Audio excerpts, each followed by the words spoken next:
Hello student, welcome to our online platform. दोस्तों, आज हम रीट मेंस की तैयारी में आईसीटी सूचना एवं प्रौद्योगिकी वाला जो पार्ट है उसके पहले टॉपिक के बारे में बात कर रहे हैं, सूचना एवं प्रौद्योगिकी के आधार। तो देखिए, इसको हम एमसीक्यू के माध्यम से समझेंगे।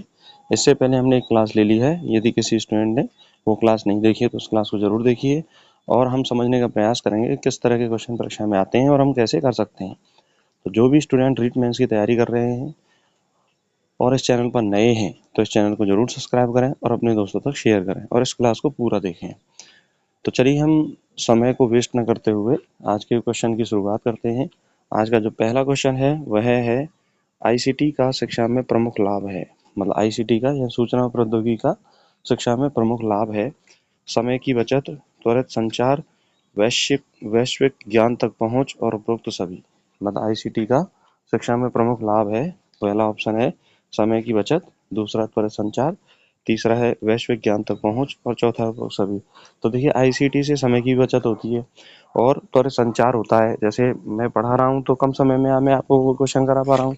दूसरा, मेरी पहुंच उन स्टूडेंट्स तक भी है जिनको मैं नहीं जानता हूँ। और वैश्विक ज्ञान तक पहुंच यानी कि हम किसी भी नॉलेज को आईसीटी के माध्यम से प्राप्त कर सकते हैं। तो इसका राइट आंसर आपका क्या हो जाएगा? डी। राइट आंसर क्या रहेगा इसका? डी। अगला क्वेश्चन है इंटरनेट में HTTP का अर्थ है। इंटरनेट में HTTP का अर्थ है hyper text transfer protocol, high transfer text protocol, hyper link transfer process और हाइपर टेक्स्ट ट्रांसलेट प्रोग्राम। तो देखिए, इंटरनेट में HTTP का अर्थ होता है हाइपर टेक्स्ट ट्रांसफर प्रोटोकॉल। इसमें राइट आंसर आपका क्या होगा? ए। आगे क्वेश्चन करते हैं। देखिए, आईसीटी में मल्टीमीडिया का अर्थ है केवल पाठ सामग्री, केवल चित्र, पाठ चित्र ध्वनि वीडियो आदि का सम्मिलन और केवल वीडियो। तो देखिए, आईसीटी में मल्टीमीडिया का अर्थ होता है पाठ चित्र ध्वनि वीडियो आदि का सम्मिलन। आईसीटी में मल्टीमीडिया का अर्थ क्या होता है?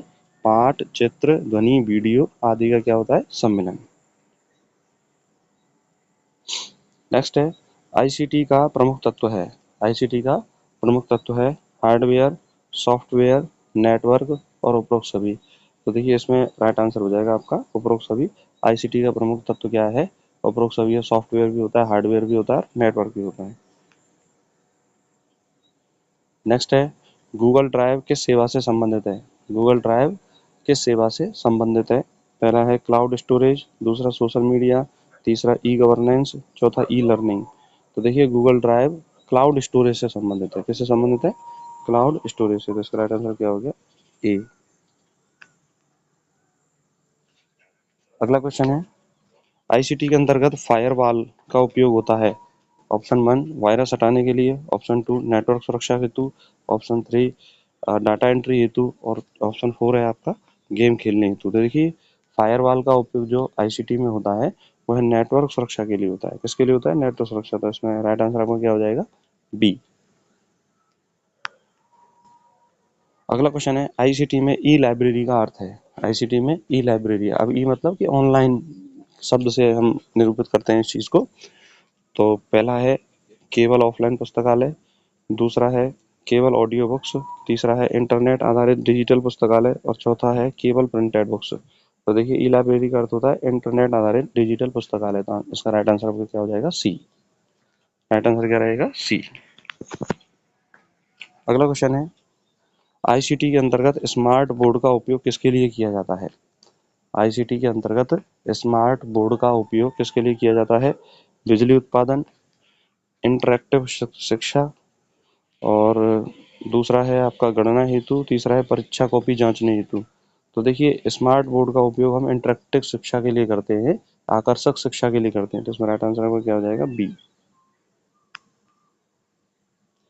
नेक्स्ट है आईसीटी में ब्लूटूथ किसका उदाहरण है?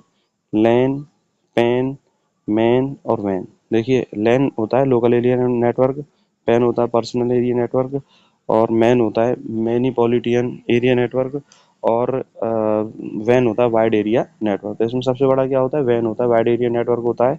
और ब्लूटूथ जो है वो पर्सनल एरिया नेटवर्क का उदाहरण है। तो इसमें राइट आंसर आपका क्या हो जाएगा? बी। राइट आंसर क्या रहेगा आपका? बी। अगला क्वेश्चन है आईसीटी में डिजिटल डिवाइड का अर्थ है। आईसीटी में डिजिटल डिवाइड का क्या अर्थ होता है? डिजिटल उपकरणों का उत्पादन। दूसरा ऑप्शन है डिजिटल प्रौद्योगिकी तक पहुंच में असमानता। तीसरा है कंप्यूटर गति और चौथा है इंटरनेट का प्रकार। तो देखिए डिजिटल डिवाइड का अर्थ होता है डिजिटल प्रौद्योगिकी तक पहुंच में असमानता। तो इसमें राइट आंसर क्या हो जाएगा? बी। अगला क्वेश्चन है कंप्यूटर की गति को मापा जाता है। कंप्यूटर की गति को मापा जाता है मतलब कंप्यूटर जो काम कर रहा है तो उसकी गति को हम किस में मापते हैं? बाइट में, हर्ट्ज में, पिक्सल में और बाउड रेट में। तो देखिए कंप्यूटर की गति को हम मापते हैं हर्ट्ज में। किस में मापते हैं? हर्ट्ज में। तो इसमें राइट आंसर फिर क्या हो जाएगा? बी। गति मापते हैं, मेमोरी होती है बाइट में होगी और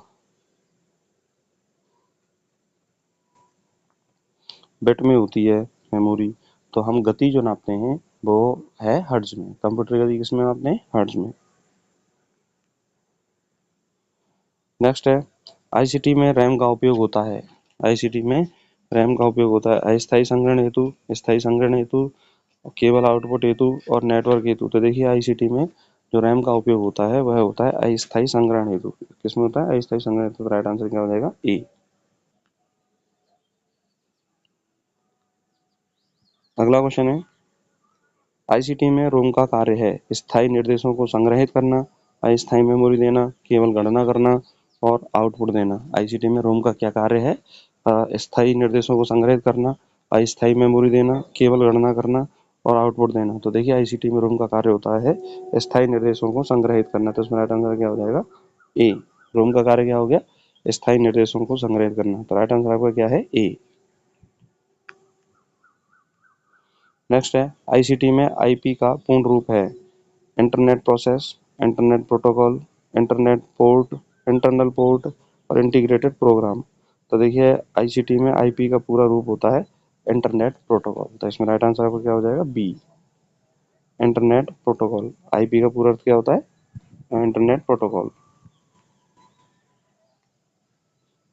नेक्स्ट है भारत में राष्ट्रीय ज्ञान नेटवर्क की शुरुआत कब हुई?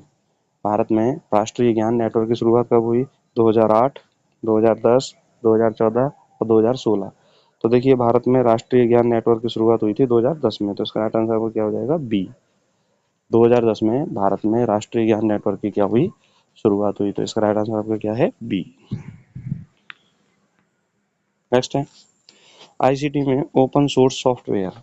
ओपन सोर्स सॉफ्टवेयर का अर्थ है मुफ्त में उपलब्ध सॉफ्टवेयर जिसे संशोधित किया जा सकता है केवल कंपनी के लिए और केवल मोबाइल हेतु। तो देखिए ओपन सोर्स सॉफ्टवेयर का मतलब होता है ऐसा सॉफ्टवेयर जिसे संशोधित किया जा सकता है। तो इसमें राइट आंसर आपका क्या हो गया? बी। नेक्स्ट है HTML का उपयोग होता है। HTML का उपयोग होता है। HTML की फुल फॉर्म क्या होती है? Hyper text markup language. HTML की फुल फॉर्म क्या होती है? Hyper text markup language. Website design में, डाटा एंट्री में, इंटरनेट सुरक्षा में और कंप्यूटर प्रोग्रामिंग में। तो देखिए HTML का उपयोग होता है वेबसाइट डिजाइन में। तो इसमें राइट आंसर आपका क्या हो गया? ए। नेक्स्ट है आईसीटी में डीएनएस का उपयोग होता है डोमेन नाम को आईपी एड्रेस में बदलने के लिए, डाटा स्टोरेज करने के लिए, केवल हार्डवेयर पहचान हेतु और वायरस हटाने हेतु। तो देखिए आईसीटी में डीएनएस का उपयोग होता है डोमेन नाम को आईपी एड्रेस में बदलने के लिए। तो इसमें राइट आंसर आपका क्या हो जाएगा? ए। अगला क्वेश्चन है आईसीटी में यूआरएल का पूर्ण रूप है। आईसीटी में यूआरएल का पूर्ण रूप क्या है? ठीक, universal resource locator, uniform resource locator और यूनिक रिसोर्स लिंक और यूनिफॉर्म रिसोर्स लिंक। तो देखिए ये इंपॉर्टेंट क्वेश्चन है, परीक्षा की दृष्टि से उसको याद रखें। यूआरएल की फुल फॉर्म होती है यूनिवर्सल रिसोर्स लोकेटर। तो इसमें राइट आंसर आपका क्या हो गया? ए। नेक्स्ट है आईसीटी में कंट्रोल प्लस एस शॉर्टकट का उपयोग किसके लिए होता है?